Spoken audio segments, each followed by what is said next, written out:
Hey YouTube, how's it going? Well, I'll tell you what, not bad today.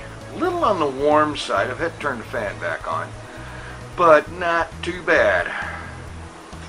I've managed to be busy with a number of things today, and I never did get the Hermitcraft episode for, well, by now it's yesterday that I wanted to have it up, so I'm working on it now. As you can probably tell, in the background you can probably hear zombies and such, because I'm logged onto Hermitcraft right now, sitting in an XP farm, getting the XP needed to repair tools and whatnot before I go doing some stuff. Anyway, today's numbers.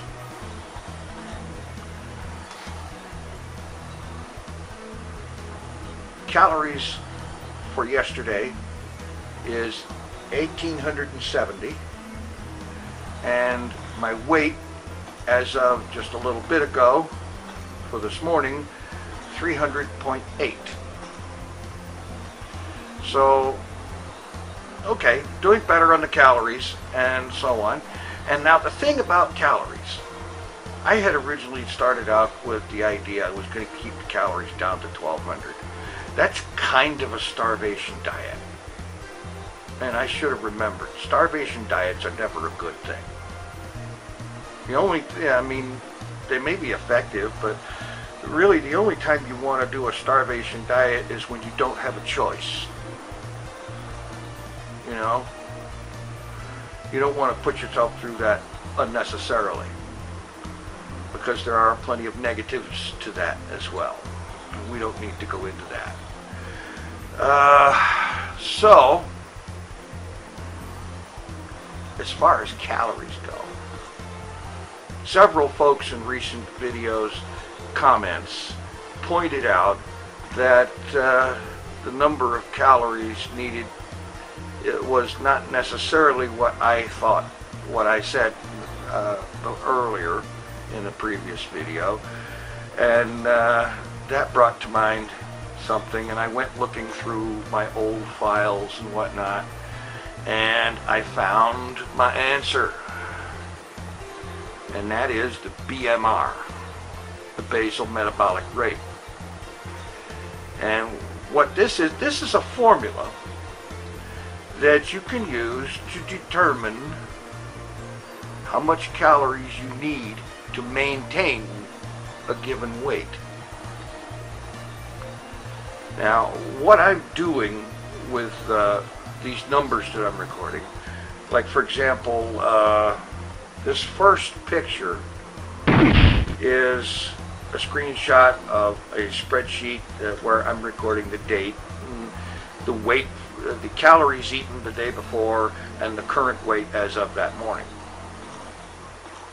Okay, now later on I do want to make some kind of a chart or whatever out of this information, but for right now I'm just recording it.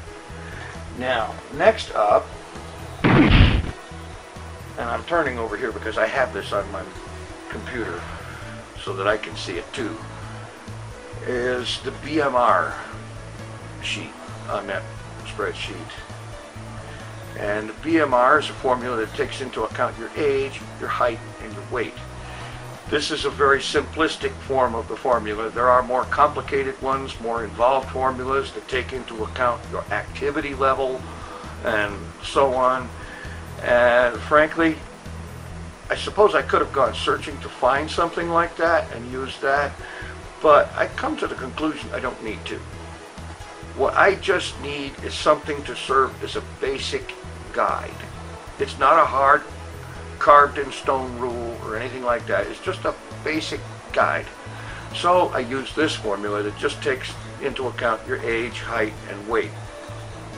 So I've got my age in years, I've got my weight, my height in inches, and my weight in pounds. There are variations of this that takes into account your height in centimeters and your weight in kilos, and so on. And also I have to point out that this formula, there are two versions of it.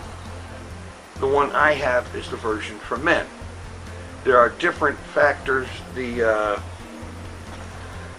the multipliers in there are different for women. Don't ask me why, other than the fact that, hey, who knew men and women are different, and their physiology and metabolisms are different. They run differently and so on. So I've got this one. There's another one out there somewhere that's the same formula adjusted for women. I used to have it around. I can't find it, so I'm not going to worry about it. When I plug my numbers into that, like for example, today's numbers are in the picture on screen. 2,429.076 is the BMR number.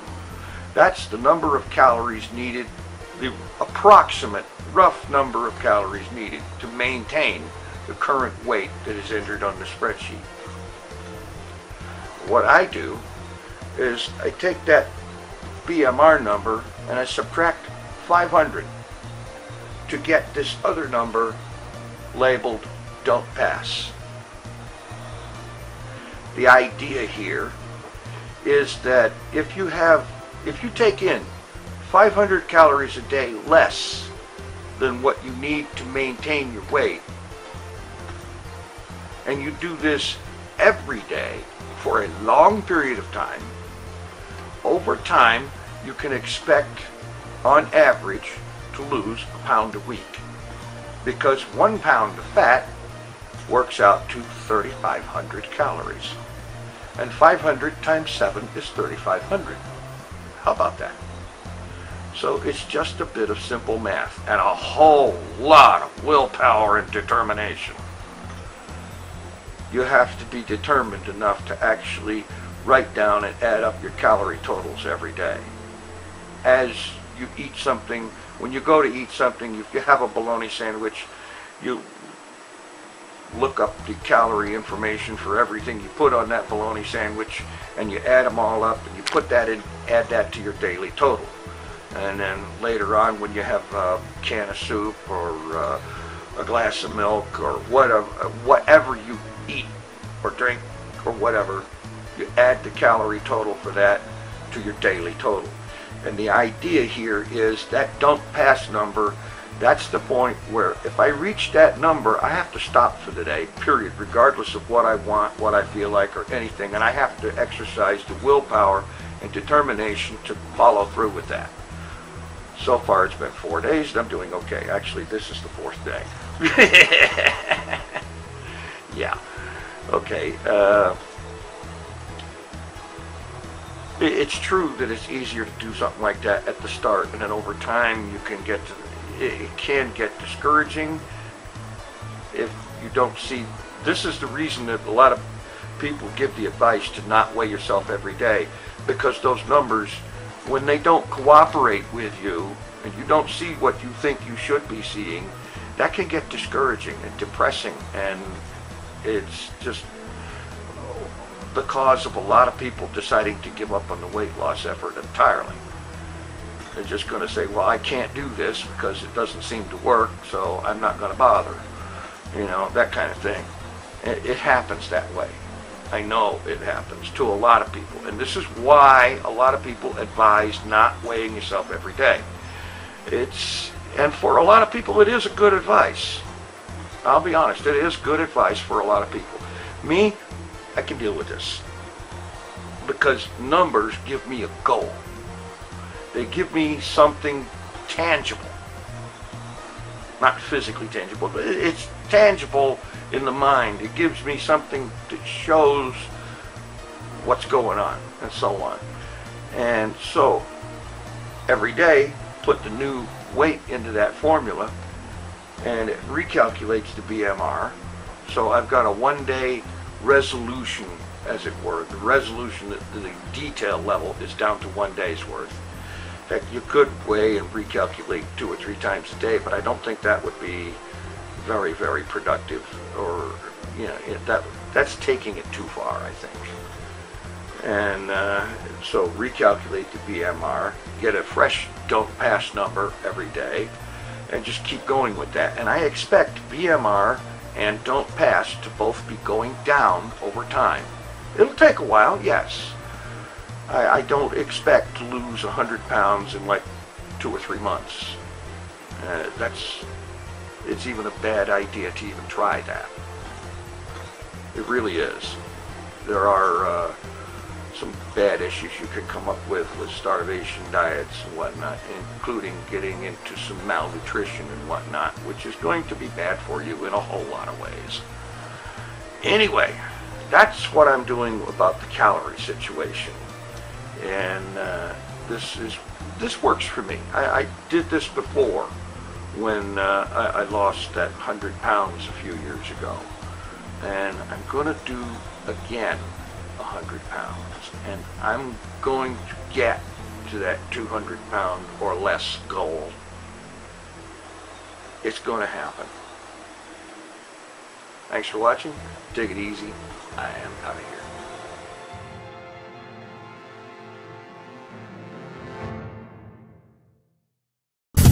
Mr. TinFoilChef.